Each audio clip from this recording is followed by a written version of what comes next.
Hello everyone. So students, with this video, we at Pineworks are starting with this new series on burning issues. Now, in these videos, we're going to cover the most important, or for that matter, issues which are most relevant for the students preparing for the various competitive exams. So for the first video of this series, we have selected this issue of rising inflation in India.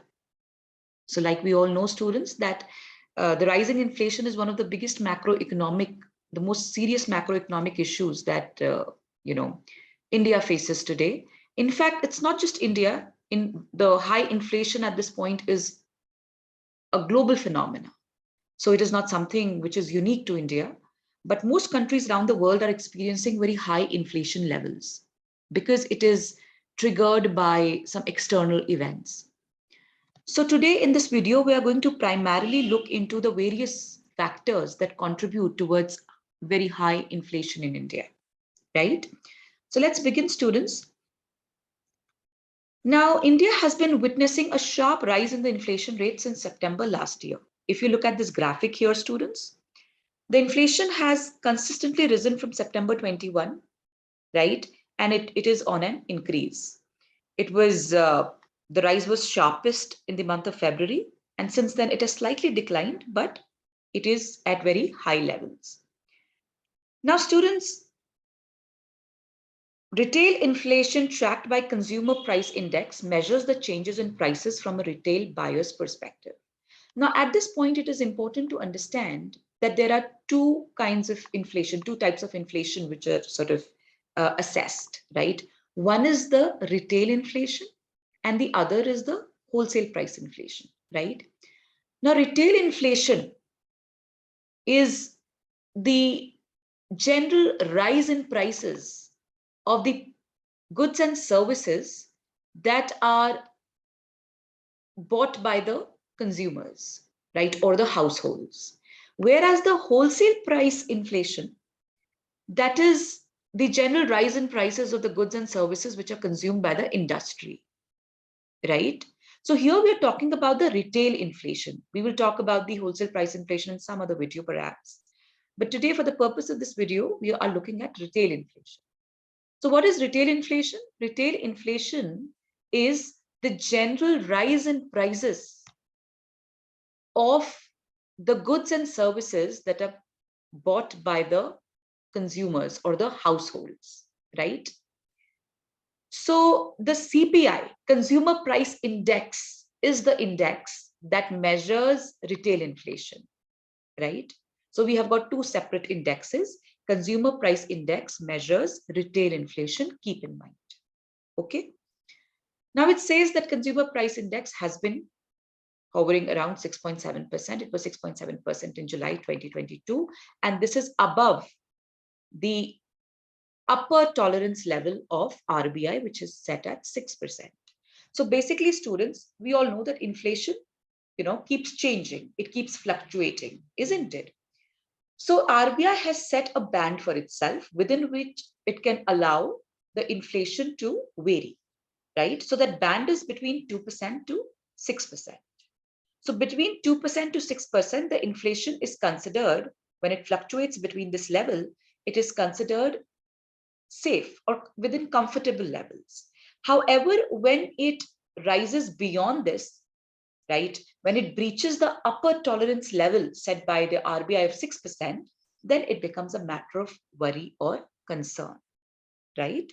This is for the CPI. Please remember, and at this point, let me quickly explain you what CPI is, because some of you might have these questions. So CPI, students, it is the measure of price change in a basket of consumer goods and services purchased by households, right? Now, students, please understand this, that what is CPI measuring? The rise in prices at the household level. Commodities, goods, and services bought by the consumers. Now, consumers don't buy a particular commodity or one single commodity. So we buy, we are part of a household and we buy a lot of commodities. We could buy food, we would buy, fuel, there could be transportation expenses, there could be housing expenses, right? So how do we measure the general rise in prices? How do we measure?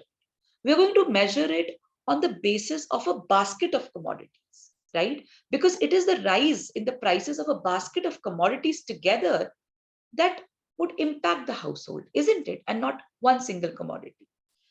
Therefore, CPI is a measure of price changes in a basket of consumer goods, right? And it is divided into 8 categories: education, communication, transportation, recreation, you know, clothes, foods and beverages, housing, and medical care. So it takes into consideration all of this. And very quickly, let me also show you the components of CPI, that what are the various products in that basket of commodities that I was speaking about. So we have got food and beverage, housing, fuel and light, clothing, footwear, intoxicants, and miscellaneous, right? So these are the various commodities that are consumed at the household level, and therefore they are considered for determining the inflation. Okay. And who publishes or who calculates CPI, students? It is done by National Statistical Office under the Ministry of Statistics and Program Implementation. Please remember it. Okay. And the base year is set at 2011 to 2012. So there has to be some, level at which the inflation is calculated, right? So that's the base level. And it's published on the monthly basis. And wholesale price index tracks price changes at the producer level that I've already told you about.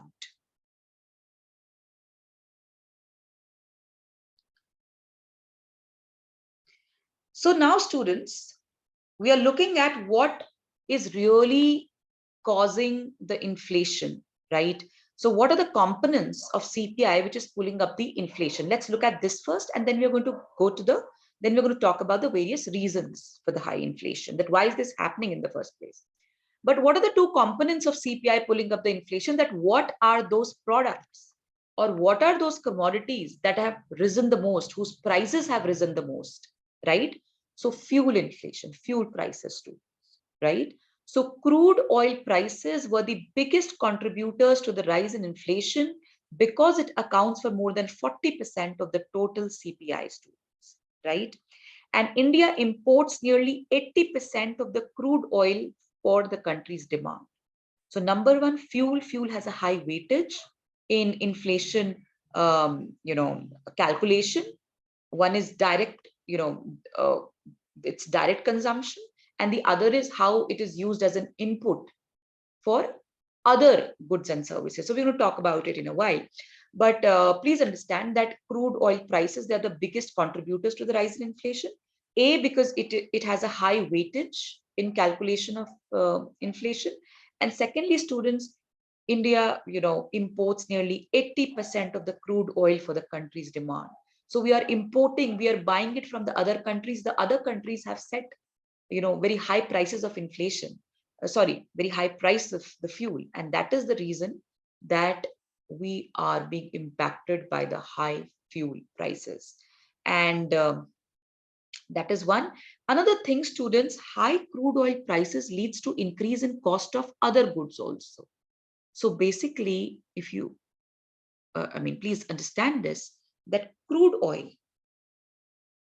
is used as an input for the production of most other commodities, isn't it? So primarily because it is used for transportation.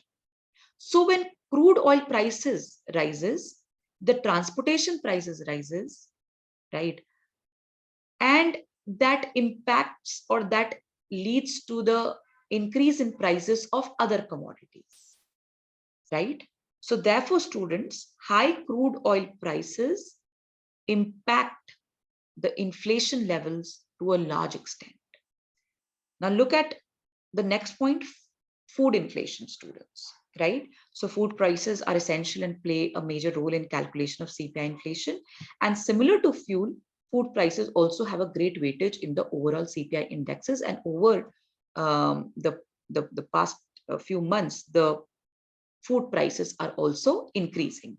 So basically the two components of CPI which is pulling up the inflation, one is fuel and one is food. Okay. Okay, now students, let's look at the reasons for high food and fuel inflation, right? So why is this happening? So we understand that it is the food and the fuel that is leading to the high inflation. But why? Why is the price of food increasing? Why is the price of fuel increasing? So number one, students, the Russia-Ukraine war, which is leading to a demand and supply gap. That means there is a reduced supply of goods and services, and there's a high demand caused by the Russia-Ukraine war, students. So the global supply disruptions triggered by the geopolitical conflict of Russia and Ukraine war have impacted domestic prices. The price of crude oil, natural gas, mineral oils, basic metals have skyrocketed owing to the conflict, students, right? And the recent ban on palm oil exports by Indonesia has also made the edible oil expensive, right? So basically, it's the price of crude oil, natural gas, mineral oils, basic metals that have increased. And why have they increased, students? Because of the global supply disruptions. The global supply of these commodities have got disrupted because of the war. In some cases, these countries themselves are producers of some of these products, right? Which has, caused disruptions. In other case, there are disruptions, supply disruptions caused because of the geopolitical conflict, right? Now, students, another reason is that Ukraine is considered the wheat basket of the world, right? It is one of the largest producers and exporters of wheat. Now, because of the disruptions in Ukraine, the supply of wheat has impacted, the production supply of wheat has impacted. Now, what has happened is that because of this, obviously, lesser supply and more demand, that has led to increase in prices. Another reason is that India has become an exporter of wheat now. To cater to the high demand of wheat, India has started exporting wheat. It is getting, Indian suppliers are getting very good very good prices in the international markets. And therefore, India has become a wheat exporter. The fact that India is exporting wheat, that has caused a, uh, a supply bottleneck, basically, that has led to high demand and reduced supply in the domestic market for wheat, students. That is, in a way, you can say maybe caused some amount of shortage of wheat in the domestic markets. And that is the reason the price of wheat has increased. Okay. Then students, heat wave is another reason for the increase in the wheat prices. That ongoing heat waves across India this year, we had, very hot summers. So because of the ongoing heat waves across India, that has impacted the wheat output, leading to the price rise. So that's another reason. So students, food inflation at 8.4% is significant, as even cereals inflation is high because of higher wheat prices. The average prices of some vegetables like tomatoes, potatoes, gingers, iodized salt, fruits like apples and papaya have also seen an uptick. So it's not just wheat, but it is these products also that have seen an uptick in prices. And this is because the demand for these products have exceeded the supply. So basically, we've not been able to meet the supply. We've not been able to meet the very high demand for these products. Next, students, the cost push inflation. Now, what is cost push inflation? Cost push inflation is caused by increase in the average prices because of the increase in the cost of input of raw materials. So students, when there is inflation or rise in price because the price of the raw materials has increased or the inputs have increased, it is known as cost push inflation. That inflation is rising not because of high demand or reduced supply, but the price is rising because the cost of the input has increased. So why has this, the cost of the input increased? Again, what I just explained you, the continued global crude price upsurge. So because the price of crude oil, fuel is increasing, which is used as an input for for production of most of the products, the price of those products is also increasing. So it impacts food, fuel, and light, and transport and communication. And that is why the price is increasing. So there's a ripple effect. Producers are passing on high commodity prices to the consumers, obviously, right? They're increasing the prices. They're asking for higher price from the consumers with the ripple effect of an increase in transportation and logistic costs. Next, students, exchange rates. That's another reason. Rupee depreciation. So rupee has been depreciating or weakening over the past few months, students. This is a very important issue, in fact, which I plan to cover in one of the future videos. But for now, please understand that the rupee is weakening. Its value, it's losing value vis-a-vis other currencies. It's depreciating. And a falling rupee leads to an increase in the cost of imports. So just understand this, that whenever the rupee depreciates, the imports become expensive, right? And India imports a wide range of products which are consumed by the people, the public. And because the imports are becoming expensive, obviously it is putting extra pressure on people's pockets in the country, which has an import-oriented economy. India has an import-oriented economy. We are importing a lot of products and services, which are becoming expensive because of the falling rupee.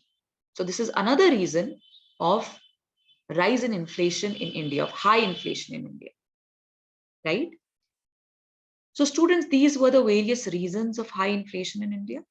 We're going to stop here, and I will come up with another topic, another burning issue in the next video. Thank you so much.